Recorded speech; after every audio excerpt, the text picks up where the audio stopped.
अरहंताणम नमो अरहंताणम नमो अरहंताणम। बाधा डालने वाली बात यह परिवर्तन रूपांतरण की बात नहीं, मैं रूपांतरण की बात कर रहा हूं कि रूपांतरण के लिए स्वतंत्र इच्छा का प्रयोग है।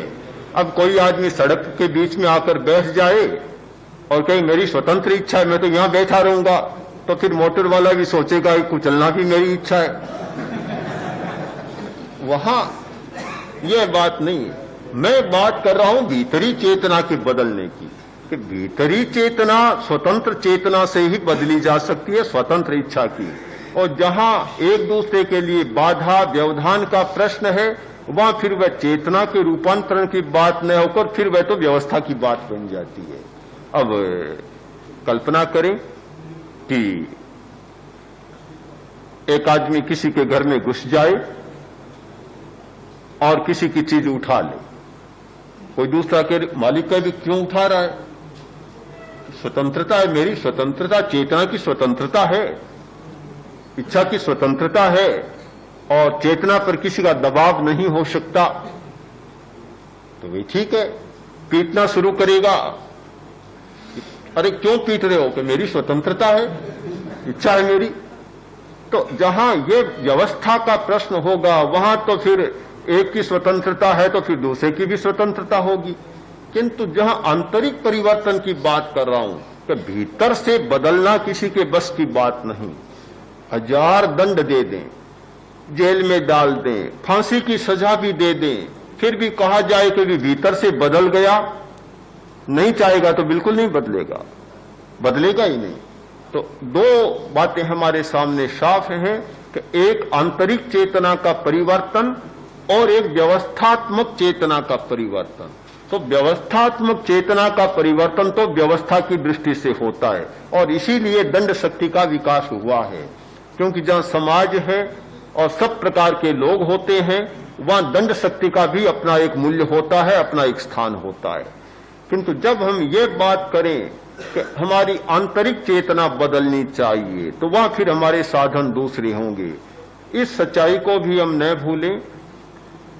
ये सब अनुभव करते हैं कि केवल दंड शक्ति के विकास पर समाज को हाँका जा सकता है पर ऊंचा नहीं उठाया जा सकता। और इसीलिए आज सारे संसार में भीतर परिवर्तन के प्रयोग चल रहे हैं। जो लोग धर्म को नहीं मानते, साम्यवादी हैं विचारधारा से, वे भी ब्रेन वॉशिंग का प्रयोग करते हैं। ब्रेन वॉशिंग क्या है?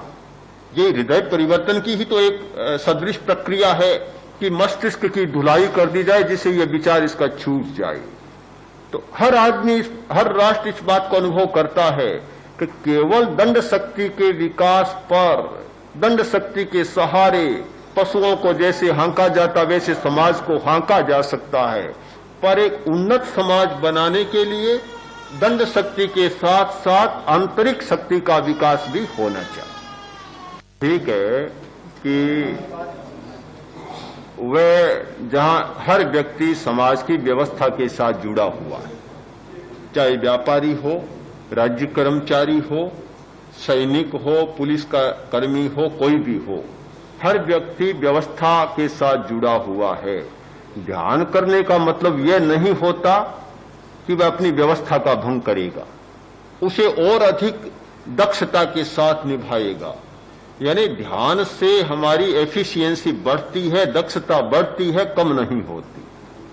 तो अगर किसी व्यवस्था को तोड़ने का प्रश्न हो तब तो सारी भी गड़बड़ हो जाएगी, फिर तो समाज चल ही नहीं पाएगा। तो जो व्यक्ति जिस क्षेत्र में है वह उस व्यवस्था का तो पालन करेगा, उसमें कोई फर्क नहीं। अब यह रहा, यह है आपके आंतरिक परिवर्तन का, वैयक्तिक परिवर्तन का प्रश्न। इससे एक लाभ होगा कि दृष्टिकोण बदलेगा, हमारा व्यवहार बदलेगा और आचरण बदलेगा। उसका पहला लाभ तो व्यक्ति को स्वयं को मिलेगा और जब व्यक्ति लाभान्वित होता है तो उसका लाभ समाज को भी मिलता है।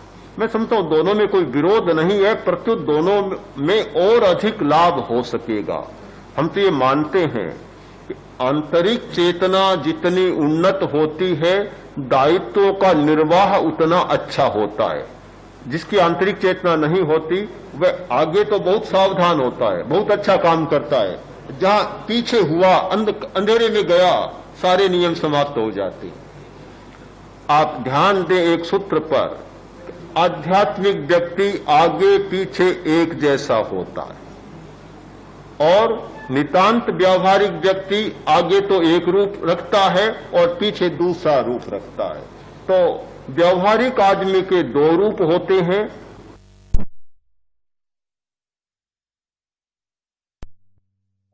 ये प्रश्न सहज होता है। आप स्वयं जिसके प्रति आपकी यह धारणा है कि नहीं ये बहुत सीधा साधा आदमी है, आपका ठीक है, ये जो कह रहा है तो बिल्कुल सही बात कह रहा है, ये तो हम व्यवहार में इस सूत्र को काम में लेते हैं। तो जिस व्यक्ति में अंतर्दृष्टि जागेगी, अध्यात्म की चेतना जागेगी, उसका आगे पीछे में यह परिवर्तन नहीं होगा कि सब लोगों के सामने है तब तो एक प्रकार का आचरण करूं और कोई नहीं देख रहा है दूसरे प्रकार का। रामायण में एक कहानी आती है कि उपाध्याय ने अपने 3 शिष्यों को भेजा परीक्षा के लिए और तीनों को आटे के कबूतर बनाकर दे कि जाओ जहां कोई न देखे वहां मारकर आ जाओ। तीनों गए। एक राजकुमार था, एक दूसरा व्यक्ति उपाध्याय का पुत्र था और एक था महर्षि नारद। तीनों को दी, तीनों गए। राजकुमार ने थोड़ा इधर उधर देखा कि झाड़ी आ गई, जंगल आ गया, कौन देख रहा है, गर्दन तोड़ दी और सबसे पहले उपाध्याय के पास, गुरु के पास पहुंचा कि लो आपकी आज्ञा का मैंने क्रियान्वयन कर दिया। उपाध्याय का पुत्र था, सोचा कि यहां तो फिर भी कोई देख सकते हैं, कोई चिड़िया भी देख सकती है, आगे चलूं। एक गुफा में गया जहां कोई नहीं देख रहा था, गर्दन तोड़ी और पिता के चरणों में प्रस्तुत कर दिया। अब महर्षि नारद गए, काफी दूर गए, जंगल में चलते गए, देखा कि बिल्कुल एकांत विजन, कोई भी देखने वाला नहीं। गहरी अंधकारमय गुफा में घुसे और सब कुछ देखकर सोचा कि गर्दन काटूं। इतने में मन में विकल्प आया, अरे कोई नहीं देख रहा पर परमात्मा तो सबको देख रहा है। अब कोई स्थान ही नहीं बचा दुनिया में कि एकांत हो, कोई स्थान नहीं है, कहां जाऊं। सीधा लेकर गुरु के पास आ गए। गुरु ने कहा, देखो इन दोनों ने मेरी आज्ञा का पालन किया, तुमने मेरी आज्ञा का पालन नहीं किया, क्या कोई एकांत स्थान मिला नहीं तुझे? नहीं मिला। बोला कि गुरुदेव बहुत प्रयत्न किया, गया एकांत में गया, कोई नहीं था, वहां गया, देखा और मारने की तैयारी करने लगा। इतने में विचार आया कि परमात्मा तो सब जगह देखता है। अब आप बताएं कि कौन सा स्थान बचा जो एकांत होता? कोई नहीं, आपका आदेश था कोई न देखे, भगवान देखता है, फिर कोई न देखे, ये बात कहां होगी? इसलिए मैं असमर्थ हूं आपकी आज्ञा का पालन करने के लिए। अब आप तुलना करें, एक आदमी केवल व्यवहार के धरातल पर जीता है, वह सोचता है कोई नहीं देखता है, वह सब कुछ चल सकता है, न कानून काम देता, न नियम काम देता, न व्यवस्था काम देती। कौन दे? कोई नहीं देखता, किसी को पता नहीं। सारे अपराध, सारे पाप ये एकांत में होते हैं। एकांत बड़ा खतरनाक है इस दृष्टि से, अंधकार में होते हैं, कोई नहीं होता वहां होते हैं। किंतु जिसकी आध्यात्मिक चेतना जाग जाती है उसके लिए एकांत समाप्त हो जाता है, फिर कोई एकांत नहीं रहता उसके लिए। वह सोचता है कि चाहे 1000 आदमियों के सामने करूं चाहे अकेले में करूं, आखिर इस दुष्कर्म का परिणाम स्वयं मुझे भुगतना पड़ेगा। बस सारी बात समाप्त हो जाती है। तो ये दोनों में बहुत अंतर आता है। इसलिए मैं ये मानता हूं कि ये पुलिस कर्मियों के लिए अपनी व्यवस्था से स्खलित होने की बात नहीं, किंतु व्यवस्था के प्रति और अधिक दुगुनी शक्ति के साथ काम करने की बात आती है कि अब तक जो व्यवस्था के साथ करते थे और अब अपनी आंतरिक चेतना के साथ और जुड़ते हैं तो कितनी एक दक्षता आती है और कितना विकास भी हो सकता है। इसलिए मुझे इसमें कोई कठिनाई नहीं लगती। बात यह है कि हम लोग तो कब कब आपको मिलेंगे, आपकी ट्रेनिंग में आपके द्वारा ही चले।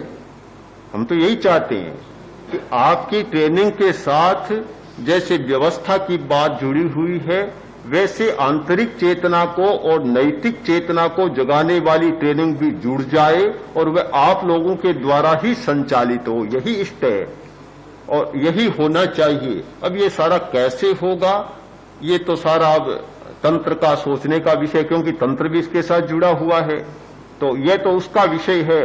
पर हम यही चाहते हैं कि इस शिविर में से ऐसे निदेशक या प्रशिक्षक निकले कि वे और अपना अभ्यास करें और फिर और लोगों को भी वे तैयार कर सकें, उन्हें प्रशिक्षण दे सके। ये तो ठीक बात है। एक घटना है गुजरात की। गुजरात में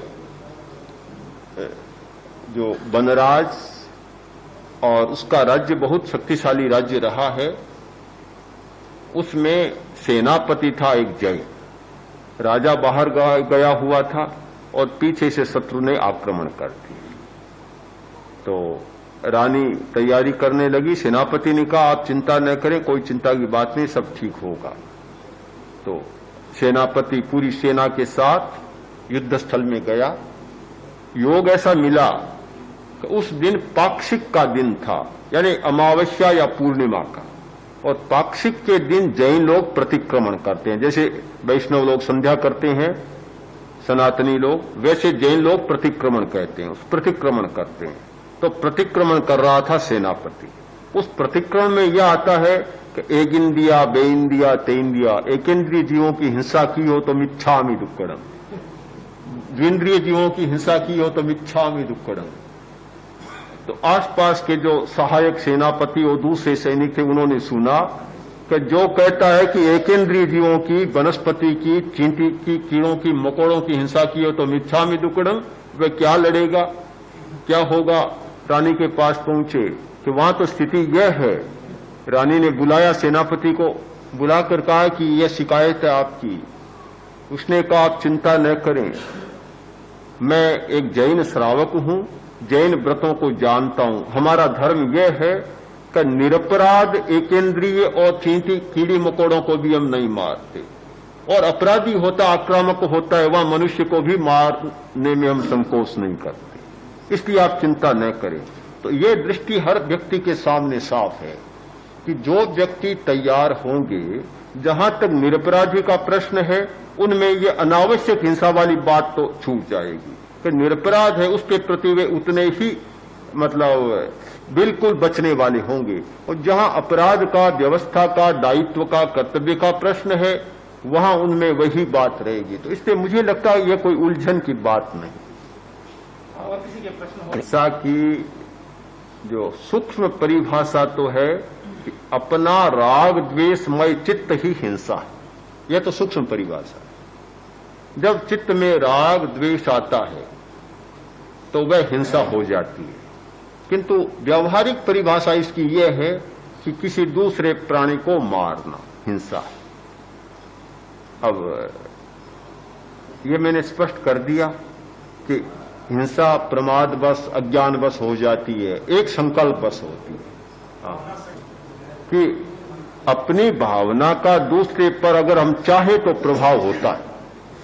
यानी दूसरे के प्रति बुरी भावना करते हैं तो उस पर भी प्रभाव उसका जा सकता है। अगर सामने वाला कमजोर हो तो, शक्तिशाली हो तो नहीं जाएगा, कमजोर हो तो जा भी सकता है। तो भावना तो एक शक्ति है। अब उसका प्रयोग स्वयं को बदलने के लिए करें या दूसरे को बदलने के लिए। दूसरे के लिए अच्छा भी भावना के द्वारा कर सकते हैं और बुरा भी कर सकते हैं। यह तो एक शक्ति है। अब यह उपयोग करने वाले पर निर्भर है कि शक्ति का उपयोग कैसे करें। किंतु आध्यात्मिक दृष्टि वाला व्यक्ति दूसरों के अनिष्ट की भावना नहीं करता, वह अपने इष्ट की या दूसरे के भले की ही भावना करे, पर प्रयोग जरूर होता है। अस्वीकार की मांग नहीं, जो इंद्रियों की मांग उठती है मन में, मन की मांग उठती है। अब चाहे सिपाही है, गरीब है, उसके मन में मांग उठी कि मैं कार खरीद लूं, अस्वीकार नहीं करेगा तो मन बेचैन हो उठेगा। अस्वीकार कर देता भी मेरी इतनी क्षमता नहीं, इसलिए यह जो मन में बात उठी है इसको यही समाप्त कर देनी चाहिए। जो मांगे उठती हैं उन मांगों को अस्वीकार करने की ताकत हमारी होनी चाहिए, जिससे कि हम कठिनाइयों से बच सकें। आप उसे फिर थोड़ा सा और ध्यान दें कि क्या होता है कि हम एक बात को एकांगी दृष्टि से पकड़ लेते, हर बात को सर्वांगीण दृष्टि से पकड़ना चाहिए। मैंने ये नहीं कहा कि कल्पना नहीं करनी चाहिए, मैंने ये कहा कल्पना के बिना हमारा काम ही नहीं चल सकता, जीवन की यात्रा ही नहीं चल सकती। कल्पना तो आवश्यक होती है, पर अनावश्यक कल्पना न करें। हर समय कल्पना में बैठे जाएं, परिणाम कुछ भी नहीं आता। जब जब आवश्यक हो कल्पना भी करनी है, चिंतन भी करना है, स्मृति भी करनी है। पर एक आदमी बैठे दिन भर स्मृति स्मृति करता चला जाए तो आप पूछिए मनोवैज्ञानिकों से ही पागल हो जाएगा। कल्पना ही कल्पना करता जाए तो भी पागल होता चला जाएगा। हर चीज की एक सीमा है, आवश्यकता बस। ये जो मैं कह रहा हूं कि संकल्प का प्रयोग करें, कल्पना का करें, यह भी जिस समय जिसकी आवश्यकता है। यह नहीं कि 24 घंटा संकल्प करें तो दिमाग भी बेकार हो जाएगा। तो आप इस बात को समझ लें कि प्रत्येक वस्तु का नियामक तत्व होता है, संकल्प सीमा होती है। जैसे आप परेड करते हैं, आवश्यक आपके लिए, आपको बिल्कुल ताजगी में रहने के लिए, स्फूर्ति में रहने के लिए आवश्यक है। अगर ऐसा कोई कर दे कि 24 ही घंटा 1 महीने तक परेड ही करनी है, तो फिर कैसे होगा? सीमा है ना, कि घंटा भर करें, 2 घंटा करें, 4 घंटा करें, आखिर तो एक सीमा होगी। तो यह सब सीमित बात है।